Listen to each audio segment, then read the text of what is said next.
The ad was simple, almost too simple.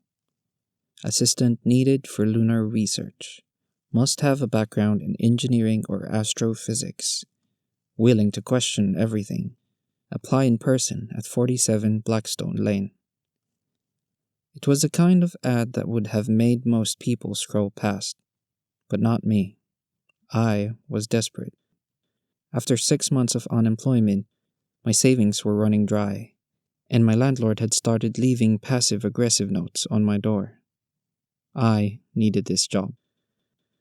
I showed up at Blackstone Lane the next morning, a narrow street tucked away in the older part of the city.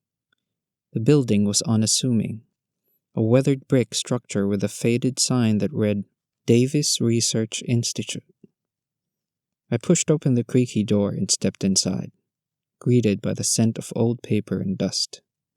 The reception area was cluttered with stacks of books, maps, and strange artifacts, metallic fragments, crystals, and what looked like a piece of moon rock encased in glass.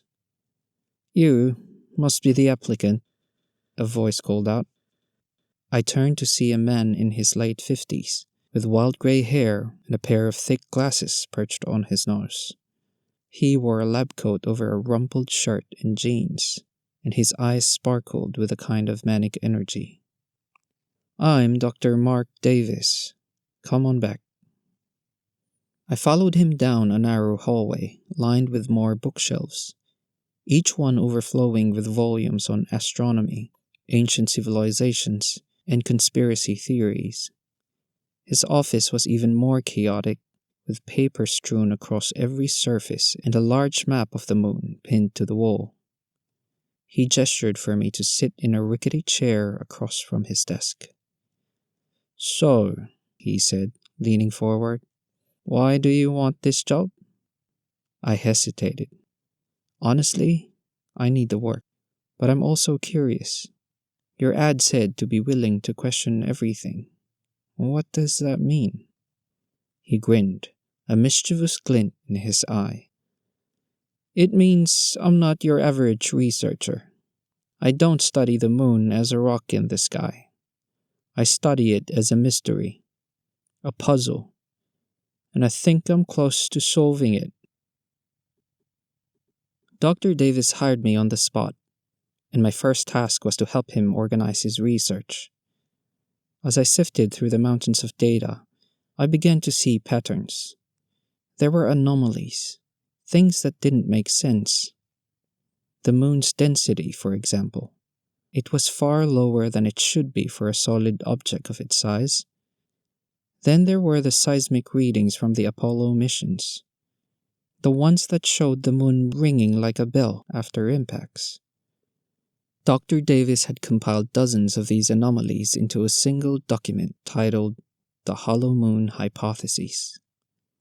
"You think the moon is hollow?" I asked one evening as we pored over the data. "Not just hollow," he said, his voice low and intense. "I think it's artificial, a construct, maybe even a spaceship." I laughed, but he didn't. He just stared at me, waiting for my reaction to sink in. "You're serious," I said finally. "Dead serious, and I think I can prove it." A week later, we were on a plane to Nevada, where Dr. Davis had secured access to a private observatory. "We need better data," he explained, "something no one else has seen." The observatory was state-of-the-art, with a telescope powerful enough to capture detailed images of the moon's surface. We spent nights scanning every inch, looking for anything unusual. It didn't take long to find it. On the third night, I noticed something strange in the images. A series of geometric patterns near the moon's south pole. They looked like structures, too precise to be natural. Dr. Davis was ecstatic. "This is it," he said, his hands trembling as he adjusted the telescope. "This is the proof." But the structures were just the beginning.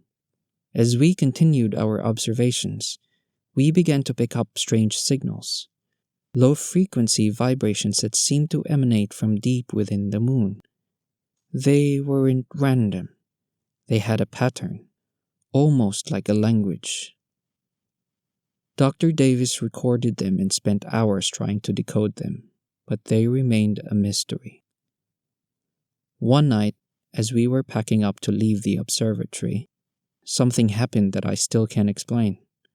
The air grew cold, and the equipment began to malfunction.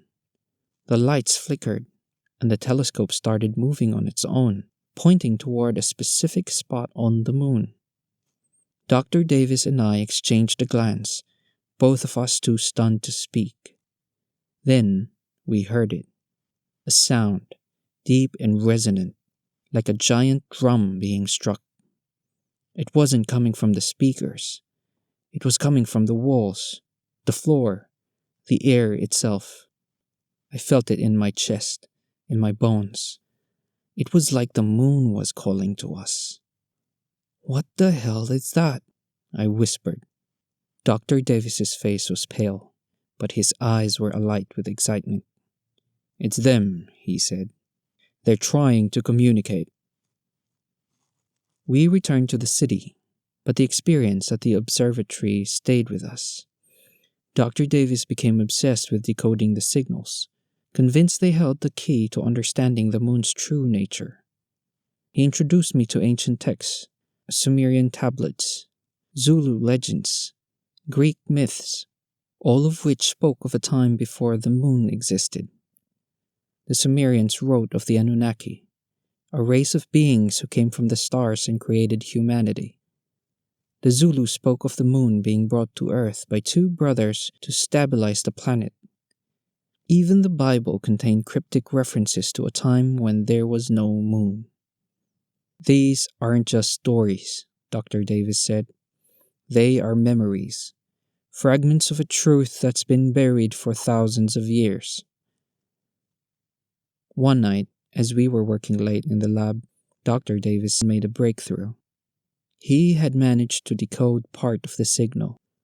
It wasn't a language, exactly, but a series of images, symbols that seemed to depict the moon's journey through space, its arrival on Earth, and its transformation into what it is now. The final image was the most disturbing.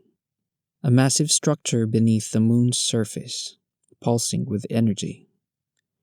"It's a machine," Dr. Davis said, his voice trembling. "A machine designed to control or monitor us, and it's waking up." The next morning, I arrived at the lab to find it empty.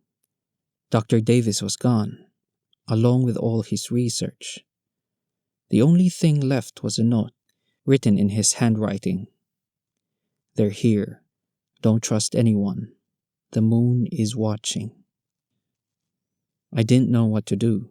I still don't. But I know this. The moon isn't what we think it is. It's not a rock in the sky. It's a machine, a prison, a warning. And whatever's inside it is waking up. As I write this, I can feel it. The low, resonant vibration. The sound that's been haunting me since that night at the observatory. It's getting louder, closer. And I know, deep in my bones, that it's only a matter of time before the moon reveals its true purpose. The question is, are we ready for what comes next?